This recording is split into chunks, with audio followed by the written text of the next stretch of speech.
Supreme court ने देश भर में मुहर्रम के मौके पर जुलूस निकालने की अनुमति देने से इनकार कर दिया है। 27 अगस्त को इस संबंध में याचिका पर सुनवाई के दौरान कोर्ट ने कहा कि अगर मुहर्रम के मौके पर ताजिए का जुलूस निकालने की अनुमति दी गई तो इसके बाद कोरोना फैलाने के लिए एक समुदाय विशेष को निशाना बनाया जाएगा। इसके साथ ही कोर्ट ने कहा कि जुलूस की अनुमति देने से अराजकता फैलेगी और एक समुदाय विशेष को निशाने पर ले लिया जाएगा।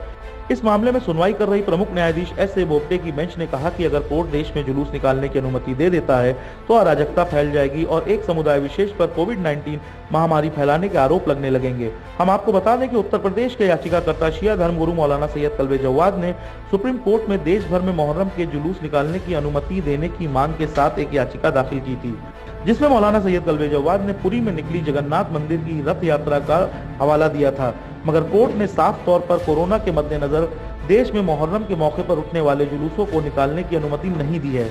सुप्रीम कोर्ट के इस फैसले के बाद आज शिया वक्फ बोर्ड के पूर्व चेयरमैन वसीम रिजवी ने कोर्ट के फैसले का सम्मान करते हुए एन भारत से बात कर अपने विचारों को रखा। देखिए, ये एक ऐसा हॉट इशू था जिसको मौलाना कल्बे जव्वाद जिन्होंने ये सुप्रीम कोर्ट में मामले को ले गए थे, ले जाने से पहले पूरे हिंदुस्तान के मौलवियों से, हर स्टेट के जिम्मेदार लोगों से बात करनी चाहिए थी। तब आपको हिंदुस्तान के मुहर्रम के सिलसिले में सुप्रीम कोर्ट में कोई मुकदमा दाखिल करना चाहिए था, क्योंकि ये अकेले लखनऊ की अदादारी नहीं है। अगर आप खाली लखनऊ की अदादारी के सिलसिले में भी किसी कोर्ट में जाएंगे तो यहाँ पर बहुत सी अदादारी से सिलसिले में मजलिसें होती हैं, आपको उन सबसे भी बात करनी चाहिए थी, लखनऊ के सिलसिले में भी। लेकिन आपने किसी से कोई राय नहीं ली, आप सुप्रीम कोर्ट चले गए। सुप्रीम कोर्ट ने जब आपका मुकदमा खारिज करने लगा, क्योंकि देखिए अब अदालती सुनवाई ऑनलाइन हो रही है, ऑनलाइन जब सुनवाई होती है तो सब लोग देख सकते हैं, तो जो सुप्रीम कोर्ट में हुआ, सुप्रीम कोर्ट ने उसको किस तरह से खारिज करने को कहा, किस तरह से कहा कि मैं आपको परमिशन नहीं दे सकता। आपने जो दूसरी यात्राओं के लिए, धार्मिक यात्राओं के लिए परमिशन दी गई थी पहले, उसकी बात की, तो उसको उन्हीं ने किस तरह से कंडम किया। उन्हीं ने कहा वो एक निर्धारित रूट था, एक जगह का था, उसको मैनेज किया जा सकता था, लेकिन ये आप पूरे हिंदुस्तान की बात कर रहे हैं, इसलिए इसमें हम परमिशन नहीं दे सकते। सारी बातें हुई हैं। जब इन्हीं ने देखा कि हमारी रिट खारिज हो रही है तो इन्हीं ने अपनी रिट वापस ले ली। लेकिन उससे एक मैसेज ये चला गया कि पूरे हिंदुस्तान में भाई मुहर्रम तो देखिए हो ही रहा था उत्तर प्रदेश में, क्योंकि कोरोना का मामले बहुत ज़्यादा हैं। यहाँ पर किसी भी धर्म के जुलूसों को कोई इजाज़त नहीं है कि वो कोई धार्मिक कार्यक्रम करें या जुलूस निकालें। जाहिर सी बात है कि उस दायरे में हमारा मुहर्रम भी आता है, हमको भी उस गाइडलाइन को फॉलो करना चाहिए। ये गाइडलाइन पहले से थी। यहाँ पर सबसे ज़्यादा देखिए इस माहौल में शिया गमज़दा होता है। ये मुहर्रम जो है वो हमारा त्यौहार नहीं है, हमारे गम के दिन है।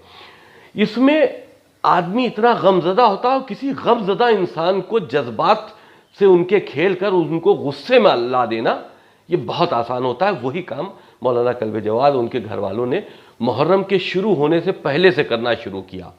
धरने पर बैठ गए, अपनी गिरफ्तारी की मांग कर ली, फिर ये मैसेज दिया। धरने पे वो बैठे थे ताजिया रखने की, जैसे कि इजाजत नहीं मिल रही थी, तो उस बात को लेकर उन्होंने धरना दिया था और उसके बाद इजाजत मिल गई थी। मगर आज की डेट में एक सवाल ये आ रहा है, अब 10 मुहर्रम को ताजिया कैसे लोगों को घर से? देखिए, धरने पर वो बैठे थे हुकूमत के खिलाफ और बहुत सी मांगों को लेकर, खाली ताजिया रखने वाली मांग को लेकर नहीं बैठे थे। उन्होंने यहाँ तक कहा था कि जितने भी इमाम बाड़े हैं उसमें डीएम आए और 2-2 मीटर के दायरे में देखें कि यहाँ कितने लोग बैठ सकते हैं और हमको उतने लोगों को बैठने की इजाज़त दी जाए। इससे पहले वो अपनी गिरफ्तारी की भी बात कर चुके हैं।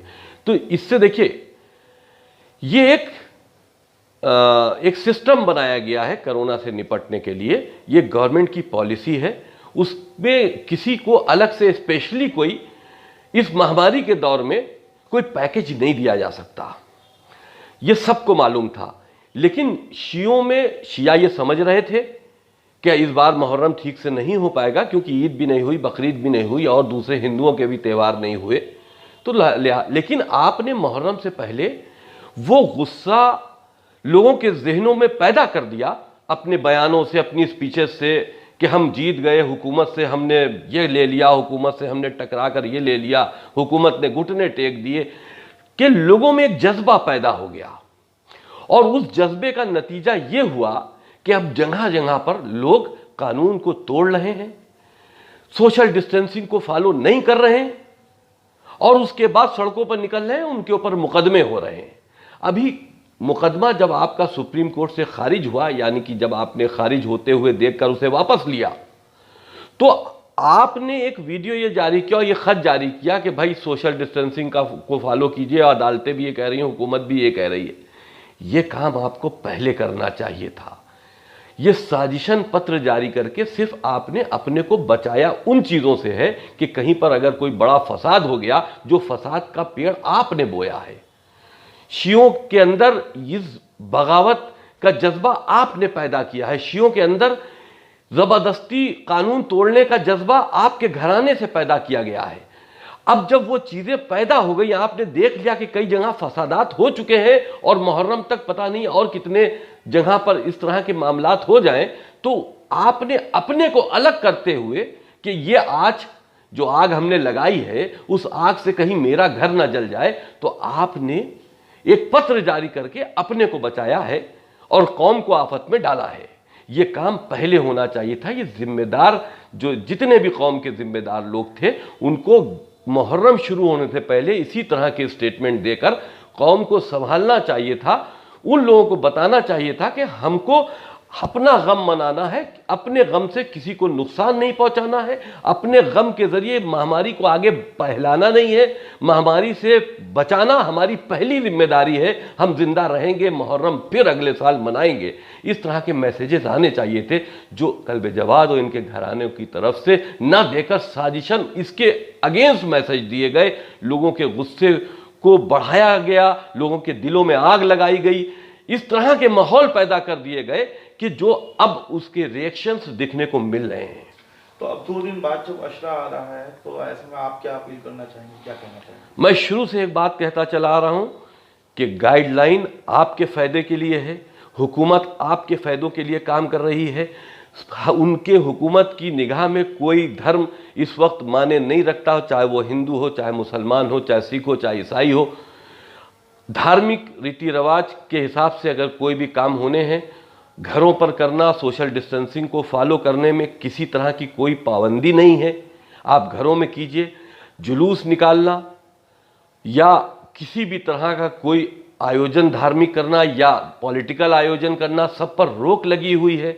वो हमारे आपके सबके समाज के हित में है, लिहाजा उसको फॉलो करना चाहिए और पुरसुकून तरीके से अपना गम इमाम हुसैन अपने घर पे फर्श अज़ाब बिछाकर मनाना चाहिए। किसी को, दूसरे को हमसे तकलीफ ना हो, इस बात का ख्याल रखना चाहिए।